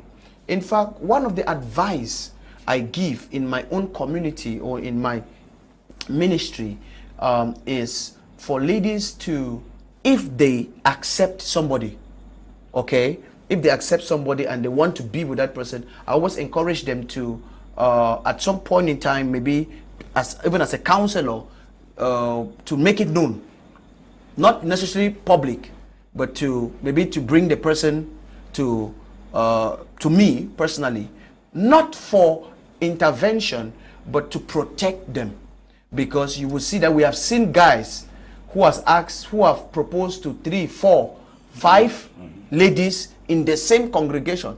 And one day they were announcing the wedding in a church, and a lady got up and sighed and left the church openly, because right up to that date she knew that she was supposed to marry that man. So you would see that it is a very tricky thing. Like one of the effects of if I may mention of this thing is entitlement, of protracted relationship is entitlement. It is easier, Mr. Leo, to walk away from a relationship of 2 years than to walk away from a relationship of 6 years. There's already an entitlement mentality in he is mine or she's mine. Yes, there's already an entitlement mentality even when they have not proposed. And I've seen it happen. A guy has stood with a girl in my office and said, I betray you, I will marry you. And the girl is quiet. I betray you. So protracted relationship, a lot of times there's an entitlement. There is also something called familiarity. Familiarity also can breed over a long time, and then some things start going up and down. And this issue of investment that Apostle Ambe mentioned, I have seen that thing ruined, where you see a guy and a girl, they are dating and they are already doing business together. They are investing onto their building house together. At the end of the day, when you don't marry, and then the girl now say, the house this, so my money be there inside 2.5. I want my money.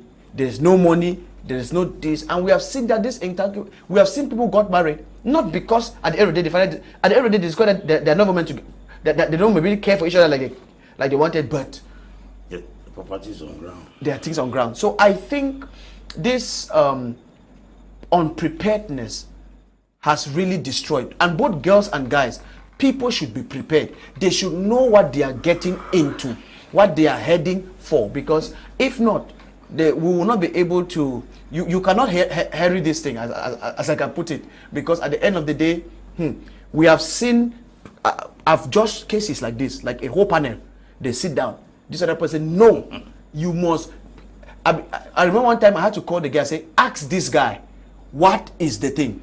That means 4 men come and meet, every day this guy wants, as a close for work, is this guy that is taking the girl to the house from church.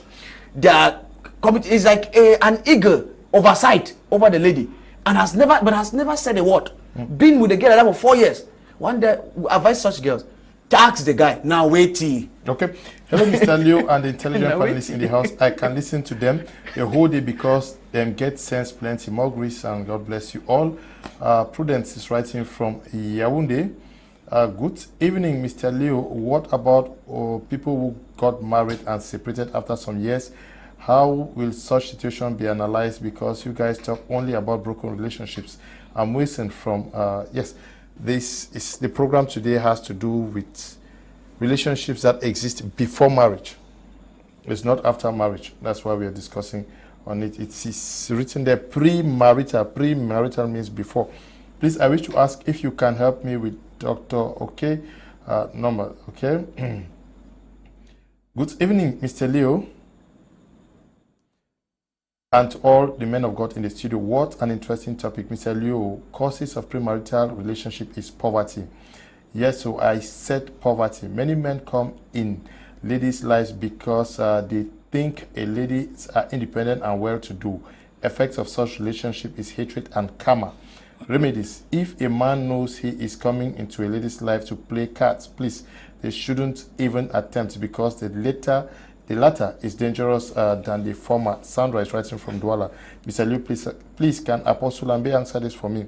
How long do I have to stay in a relationship before defining it? No, you define it from the beginning, huh? Sandra, you're a lady, right?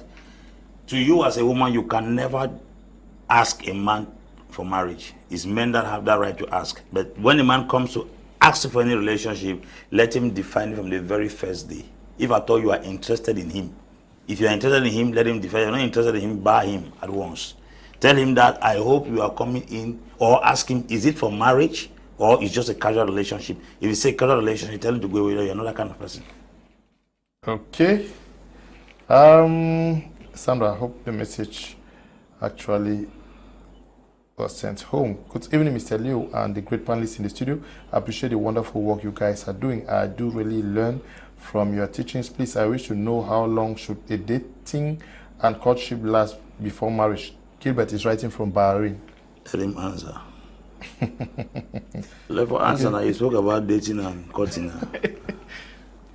But why are you putting? But what clearly? What is the? What does it? He said, how long should dating and courting? Courtship take place? Like we said here, we don't want to. We are not bringing. This is not like some scientific. Like I said, for example, I said relationship should generally not be less than 6 months. And what I talk about this relationship, I was talking about that it could be. I'm talking from dating right up to the marriage. It means that you should not marry somebody you have known for less than 6 months. It's dangerous because it's easy for people to hide their true characters in a shorter period of time.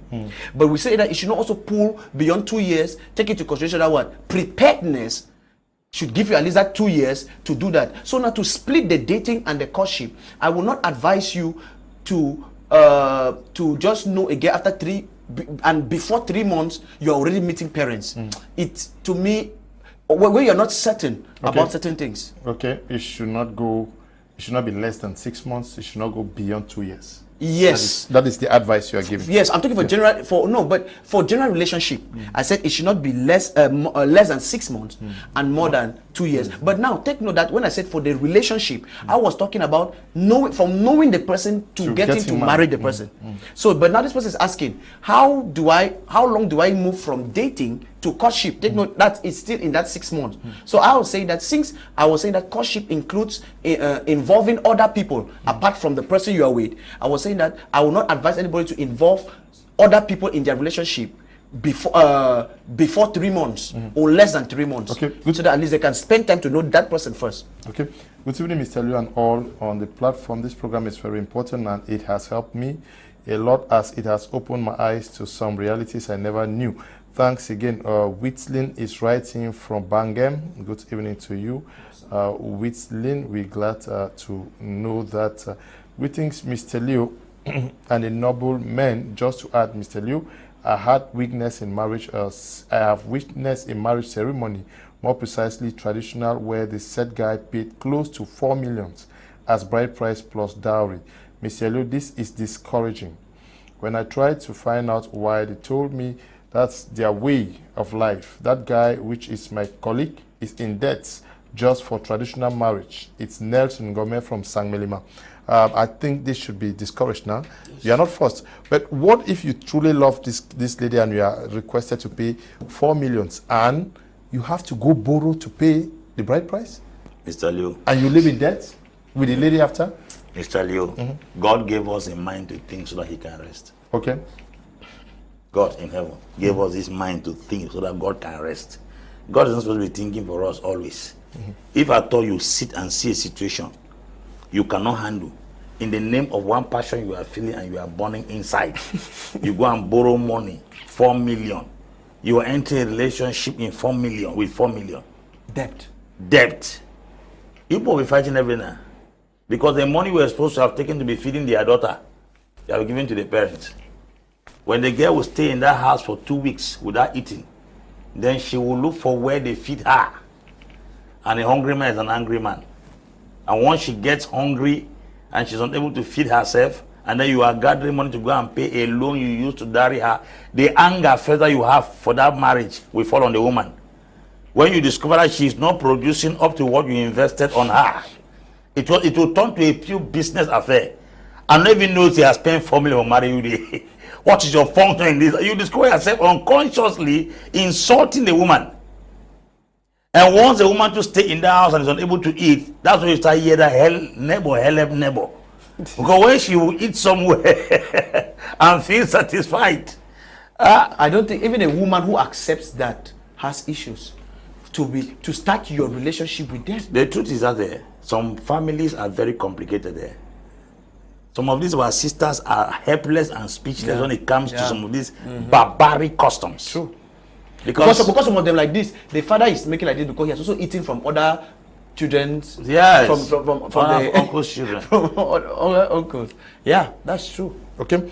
Good evening, Mr. Leo and the rest. Please, Apostle, what about a situation where the lady would instead insist for friendship rather than marriage? Kum is writing from Amanda. But we have said that most of these ladies end up regretting because they will say, I'm not ready for marriage, only to end up turning 30, 35 with very little persons. Yeah, if the lady insists on common friendship, then you have no problem. You the man. Because in most cases, it is like the man is the one that uses the lady and dump. Apostle, I want to say something. Okay. It's easy to say this, but the truth is, tomorrow, when this guy starts crying on screen, nobody will believe that to say I suffer for them. Just like when a woman abuses you emotionally, nobody sees it. Okay, they say you hit her physically. Okay, the whole world what I want to say is this, Apostle Ambe. The thing is, you have said something very great here, but I want to say this. I always advise ladies, let them stop to be manipulative. A girl will know, for example, that they cannot marry this man, and the man is investing a huge sum of money, that it is very clear that he wants something. You understand? I've seen girls who accept this and let's just be friends, but they want you to behave like a boyfriend. I think this is what the person is trying to ask. Like, you have shown interest, the guy is only insisting on friendship, but you discover most of these people, they will still want the benefits of a relationship. So we have to be very careful here. That's why I always advise men. If you are investing on a girl, make sure that you are willing that at the end of the day, the person does not marry you, you will be okay. Before you go and kill somebody's child like that Okada man in Bambili, you might enter into shock. I've seen that happen a lot of time. If the girl is very serious, I would prefer you marry her and sponsor her from the house. If she says she just wants to be friend, treat her as a friend. Don't be giving her benefits of wife or wife to be or fiance or whatever, and then tomorrow you say that after, because guys also cry after all I've spent on this lady.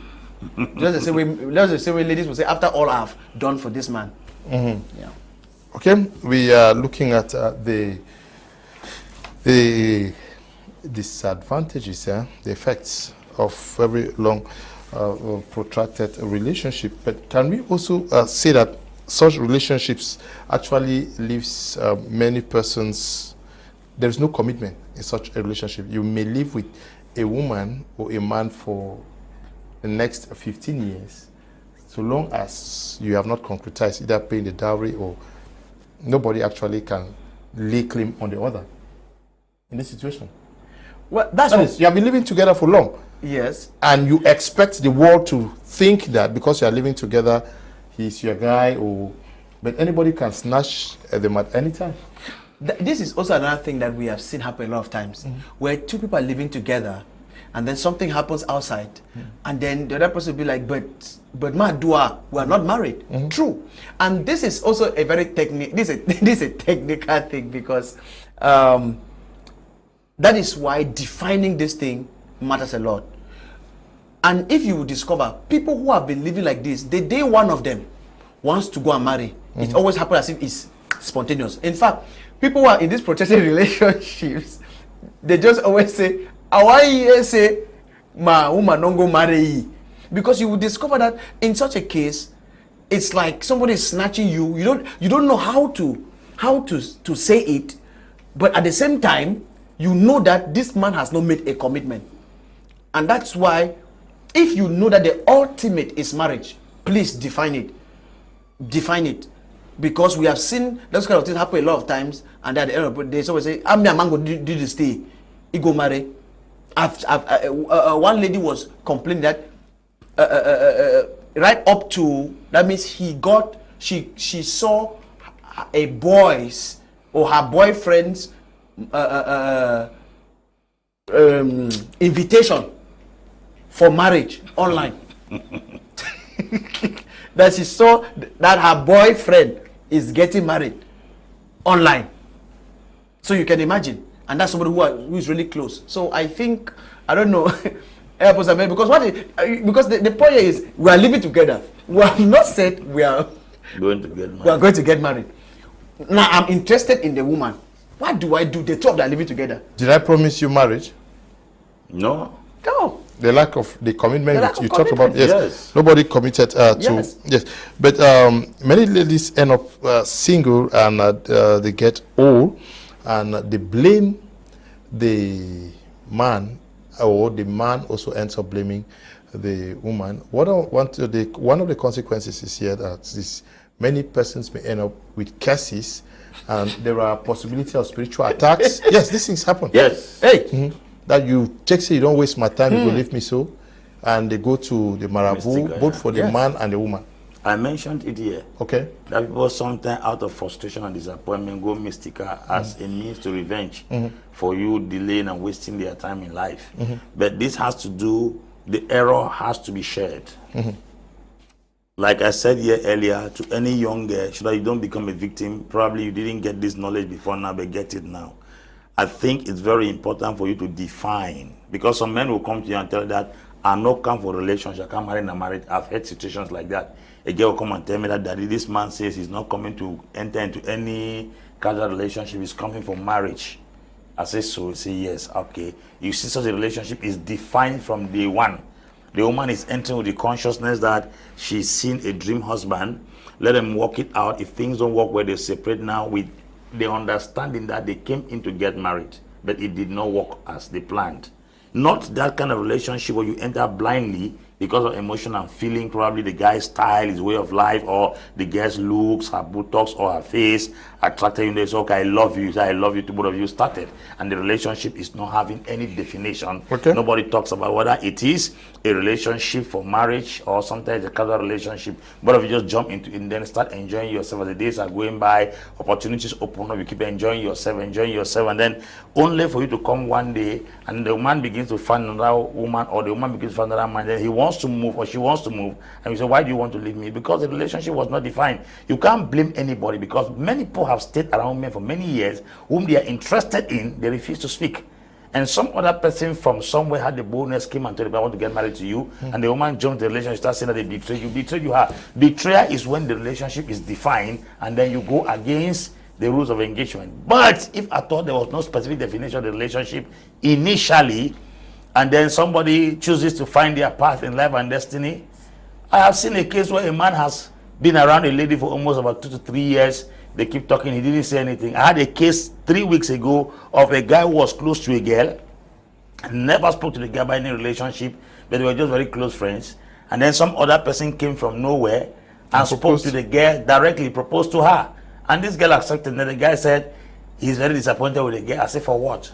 The girl didn't betray you. You didn't ask any relationship. She saw you as a friend. There are different kinds of relationships. So we should be able to understand a relationship between a man and a woman must not be erotic.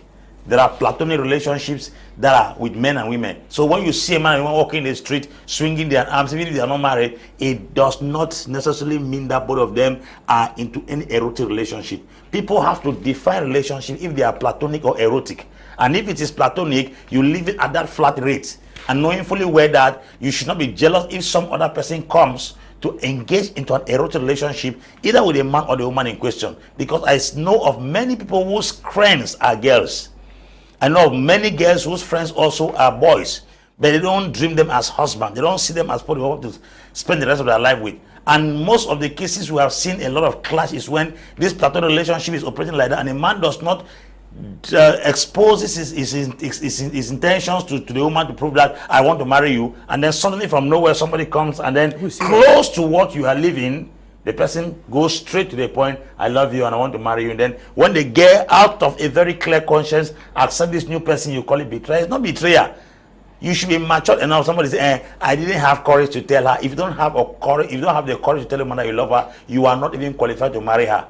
A woman you are not bold enough to tell that you love, you are not even qualified to marry her because you are more of a toy around that person. Man of God, let me just give this example. Something happened. I was counseling a case, though the people are married now. He said he was with this guy. This lady was saying that she was with this guy. She was with this guy for over about 2 years. In fact, one time she had even housed this guy in their family compound when he never had a place. So they will be there, but the guy has never said anything. They have, that kind of thing, like they are friends now. Friends, and they're even in the same church. So one day a guy comes from Douala and comes very clearly, visits that house, takes this lady out. So they were discussing. It looks like the guy was in the adjacent room. The guy started expressing himself that I want to marry you and everything. So they even after that, the guy took the girl out with their sisters and they went out. She said they came back and the boy in the house was not talking to her, was acting all up. And she's like, what is the problem? So he will not express himself, but he will always, like Apostle Ambe say, somebody who does not have the courage to say what is really in his mind, but they will always retaliate when another person does that. And sometimes you can finally see that this person is betrayal when it's really not. So I think even the ability to make the choice and to like, if I always tell people, I said, if a guy comes to me and says he likes this girl, I tell you, I heard some churches that a pastor is the one who asks. It does not work like that. I think as a man, you should have the ability to ask, to express yourself to a lady, and if you're what she wants, it should be done. So I don't think, I don't see why. I have heard in some circles that according to the doctrine, a pastor is the one who calls for the girl and say, this brother likes you. I think you should have the ability to lay your case before the lady you have to get married to, and she picks it up. So if you do that, if you are not clear and somebody comes in, brother, sister, stop saying that they came and took your thing. Okay. Don't stop saying that. Good evening, Mr. Liu. It's Tamum Caroline from Bamenda. Kudos to all the wise men in the studio. Our girls have problems because they like to eat from 10 men at once and refuse to marry any of them. My brother has been a victim. Just imagine that if those 10 men curses you, it will work. Girls will keep on collecting money from men but will not allow the man to meet their parents because according to them, the man does not have money. Okay? And you protract the relationship. That man will pray and Kama will follow you. Good evening, Mr. Liu and all the apostles. More grace to you all. Please, if a girl is with a man for more than 8 years and each time she puts to bed, the child dies until the man finally had a child outside and is now behaving funny. When she asks for money, the man will say the child is sick and that the child is more important than her. Because if he dies, she will continue with another man while the child will be the one to cry. And she's thinking of leaving the man but confused. What can she do? Please, Apostle, help. The man has been making some funny slangs for some time now. Making slangs about what? I don't know. Should I take the message over? Okay. Good evening, Mr. Liu and all the apostles. More grace to you all. Please, if a girl is with a man for more than 8 years, yes, and each time she puts to bed, the child dies, until the man finally had a child outside and is now behaving funny when she asks for money, the man will say the child is sick. That's the child out there, and that the child is more important than her, because if he dies, she will continue with another man while the child will be the one to cry. And she's thinking of leaving the man but confused. What can she do? Please, Apostle, the man has been making some funny slangs for some time now. Are you officially married to the man? Exactly the question on my mind. If you are not officially or legally married to the man, then if you keep staying with somebody when you give birth to children, the children die, is a bad omen. We are in Africa. We cannot just be these too superficial in our mindset without understanding certain spiritual implications. If you stay with a man and you keep giving birth to children, the children keep dying, then something is wrong in that relationship.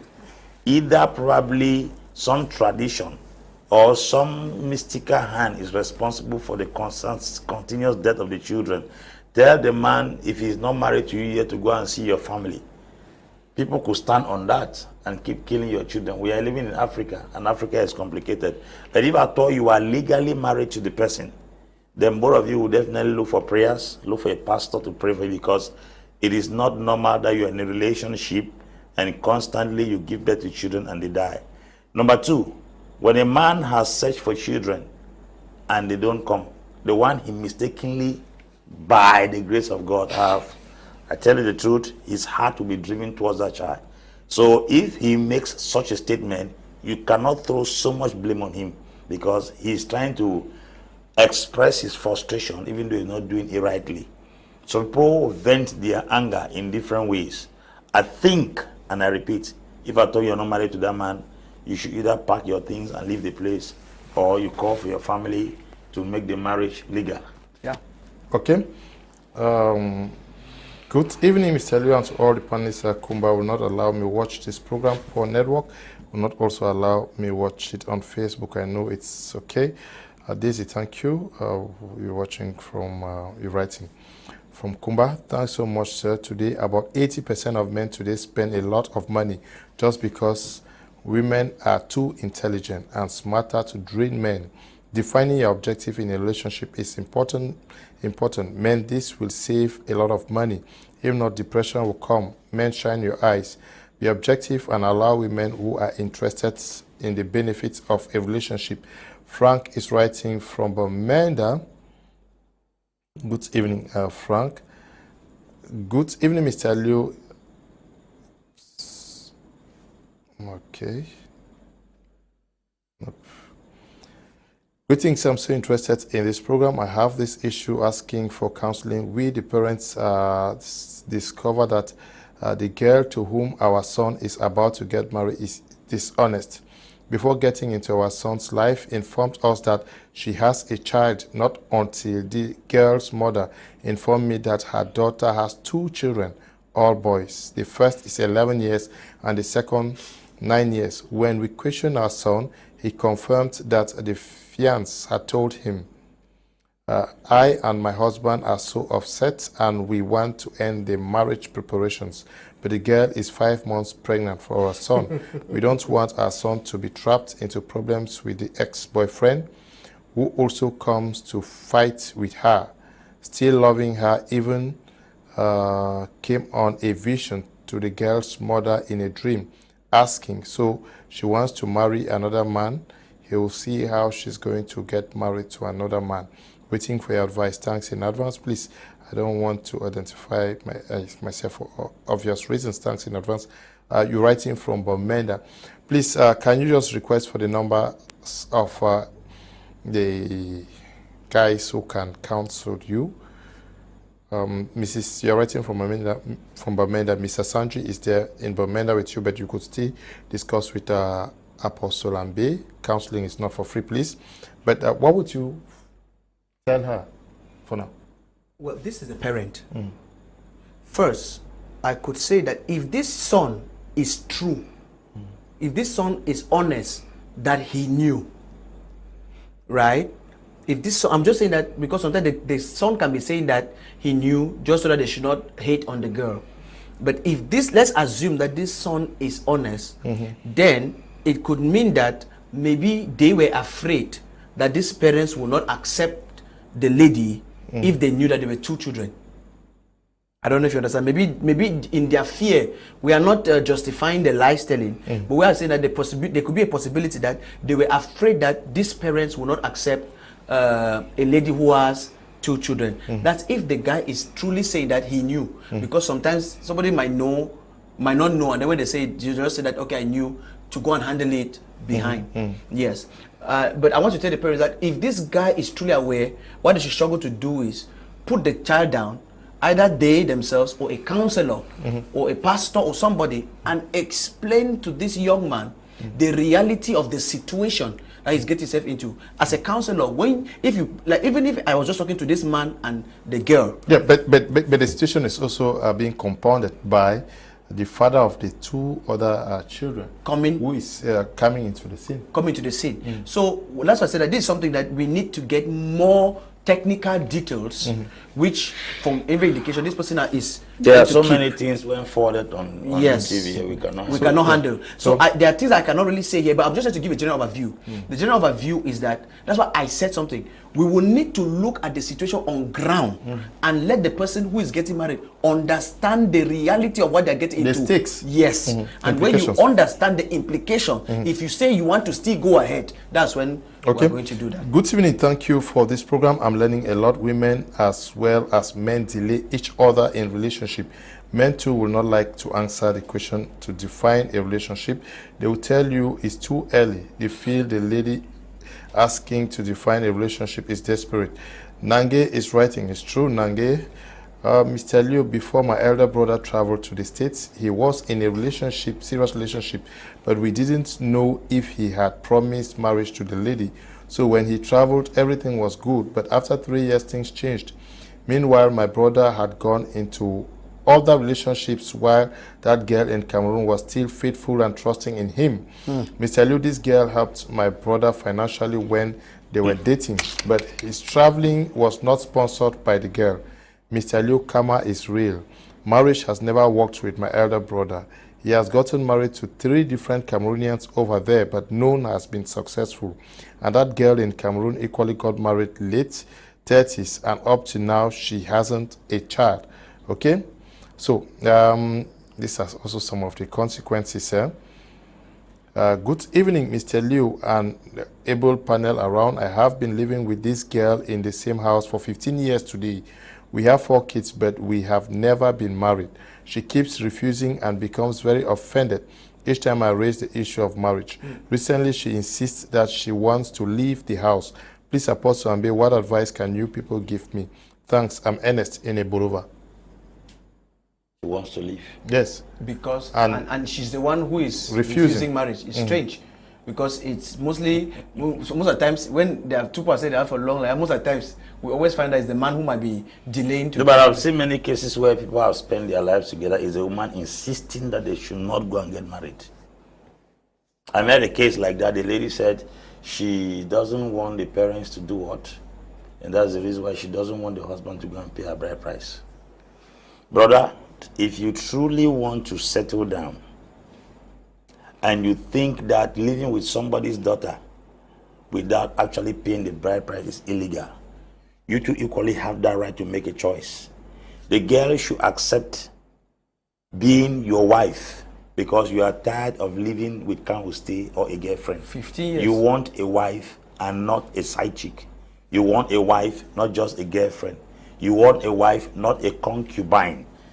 These are 3 different descriptions of the same sex called female. So it is the description that gives you right over that. You don't have right over a concubine. You don't have right over a side chick. You don't have right over a girlfriend. You have right over a wife.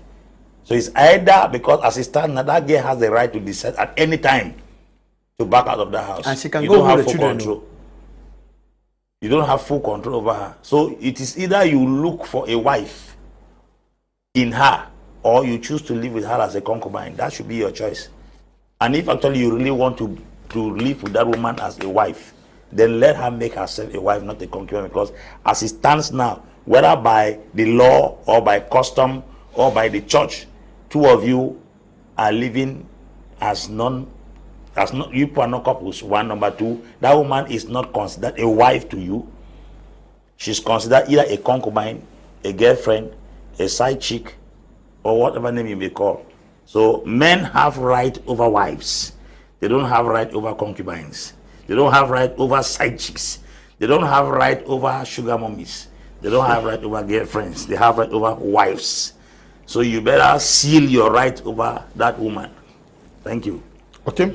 The person who wrote about living with being with a man for 8 years says that, thanks, Mr. Liu, they are not married yet, which means that the children have been dying. They've just they're not yet married. For the 8 years. For the 8 years, they're not yet married. But she says, I equally have a friend who was in a relationship with an assistant pastor. but he impregnated another girl. And this friend of mine wants to leave him because he is still communicating with the other pregnant lady. Please, what can I tell her? Because she thinks the man prefers the other lady. She has a friend who was in a relationship with an assistant pastor. The assistant pastor impregnated another lady, and the girl is still with that man. Sister, it is only in the church that we see hole. We jump in and pray to come out.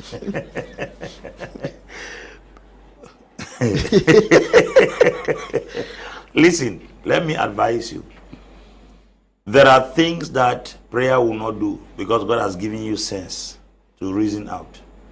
A man who is demonstrating such attitude is a red flag. You will see more of that. You may end up being the 6th or 7th girl in his life when he fully gets married to you. That's common sense. You are fortunate enough that a man's evil is exposed. Sometimes some men successfully go through such relationships with such bad attitude and then it's covered. And then you marry in ignorance. This one, God has even helped you. You are discovering something openly and the man is demonstrating it. He is in courtship with you, wants to marry, yet he's impregnating another woman. That's not even the worst part. For me, let's even assume that the impregnation another woman was a mistake, which we say maybe a weakness and he fell.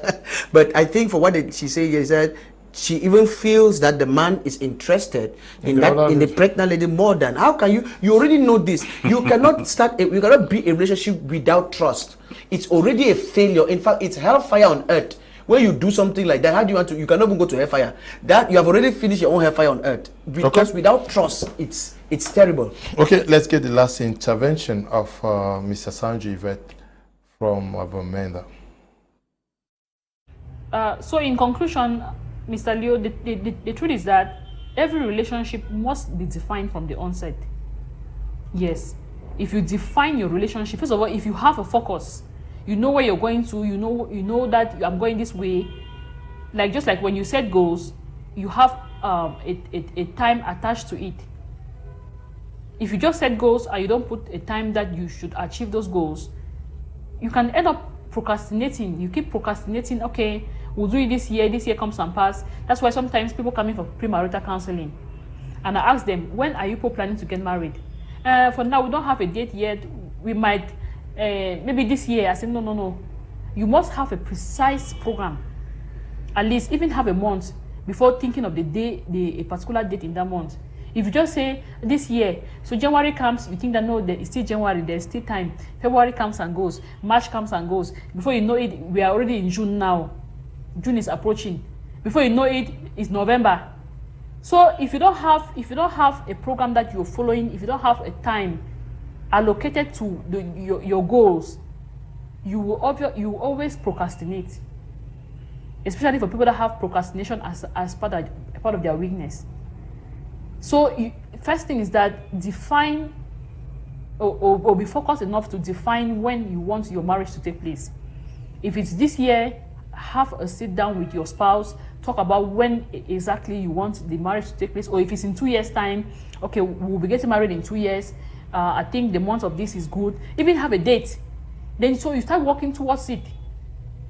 That's how you can actually help the prolonged premarital relationship. Equally, communication. Sometimes you can plan things out and things doesn't go the way you have planned them. But that doesn't mean you should just move ahead because you actually set the date.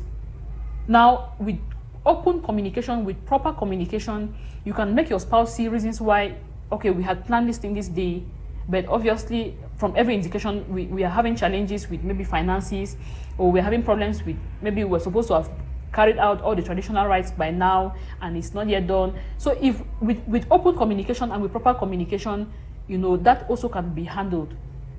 Thank you. Thank you to Mr. Asanji Yvette. I'll take some messages and then we'll draw the curtains for today's edition. Good evening, all listeners and panelists on the program. For me, I think our main problem, especially in Africa, why courtship is being prolonged for so long, is finance. And we have many who are ready and in one reason or the other financial difficulties. In this case, should you drop the relationship or you can keep trusting in God for things to change? I am Peter Foza Alemji. Please, you must not do a big wedding, eh? Do something modest. Greetings to you, Mr. Liu and panelists. Are a very interesting and sensitive topic. What if you get married and instead going backwards? When the woman is not supportive and carry her family responsibility over her home, claiming the husband is doing same, what can be done in this type of situation? Francis from Limbe, I think this is a topic we should look at them. That is family responsibilities in the home. I may forget, please. Yeah. Remind at the course of the week. Yeah. Greetings to you all in the studio. Jay Martins watching from Boya. It's true that many girls nowadays are saying that I want to finish my education before getting married. They should remember that learning never ends. Thanks, okay? Yes. Good evening to Noble Crew. I knew a lady that my intentions was to marry her, and she had the idea. The first 4 months, she was just the type of woman I needed because she was behaving very well. By the 5th month, her behavior started changing. I asked her what the sudden change, but she said nothing. It's wrong that she just have her issues. The following month, which marks 6 months, I discovered she started a romantic relationship with her ex-boyfriend. I saw pictures, text, voice notes, etc. I was devastated.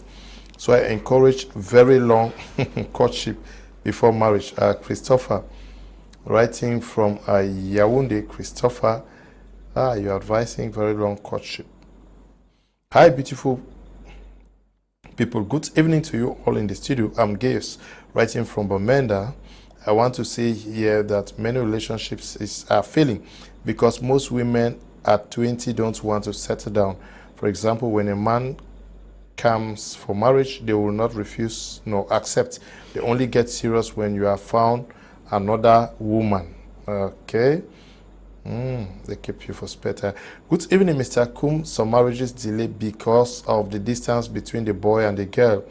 There are some guys in the diaspora who cannot travel, but they will keep you here for more than 8 years because they don't have documents to travel. Sometimes they will tend to pay someone else to marry the girl and bring her over. Please, ladies, always ask everything about him before you accept. Miss Singala is writing from Yaoundé.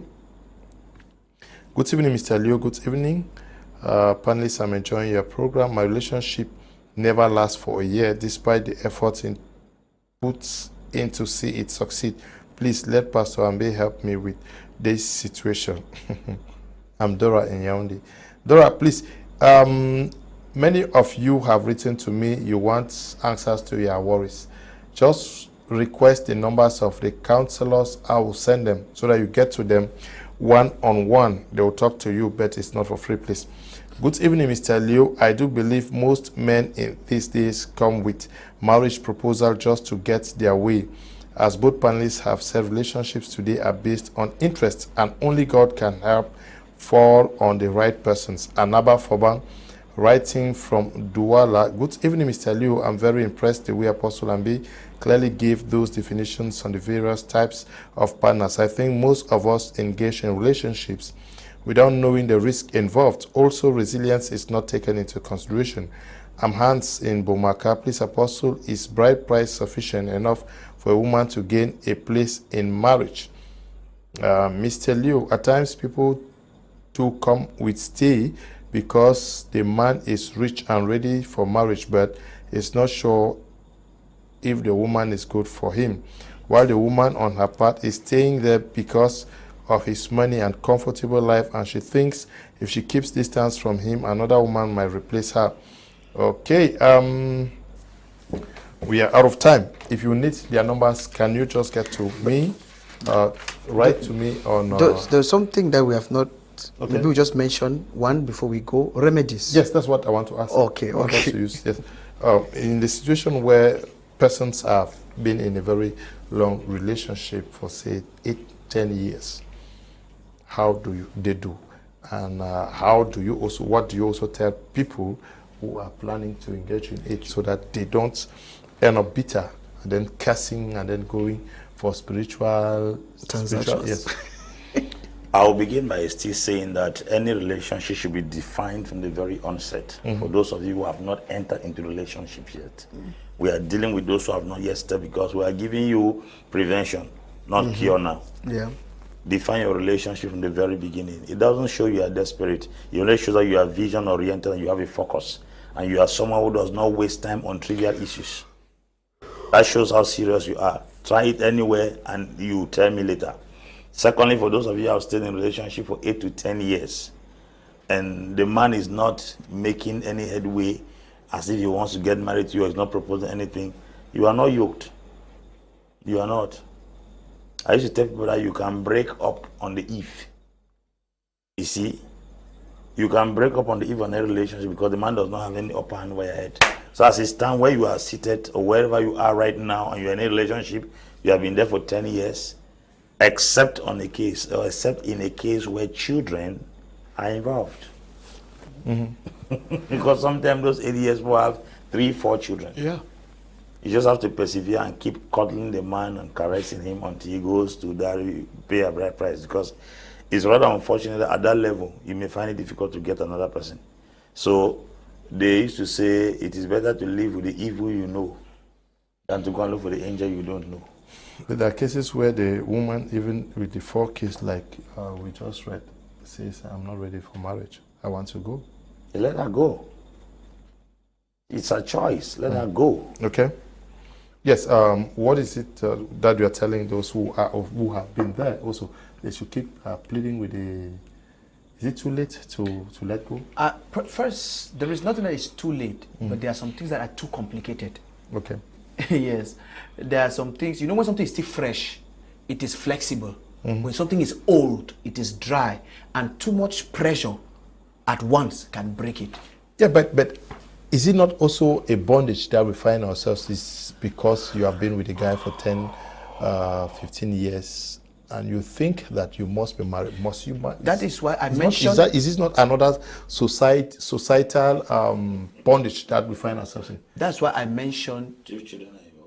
No, there are many cases where there are no necessarily children. Yes, the thing is... They have to write. There are 2 major issues here. Longevity always brings entitlement mentality, even both on the partners, as well as societal pressure. And that is why, even me personally, I always tell, do you know I usually advise young couples who first come, that the first 3 months, I always give them a task. Don't let anybody first know. Know yourselves. I have seen people that, because they went and publicized their relationship early, influence from extra come inside. So these are some practical things. So we are saying that it is not impossible after 10 years to walk away, but it's more complicated to walk away. That's 1. 2, if children are involved, you cannot just break up anyhow. Just like how an ex, even if you have a child with an ex, even if you move ahead with your life, there is still something tying you back. And lastly, as a young person, I want to say this here. Know why you are getting into a relationship.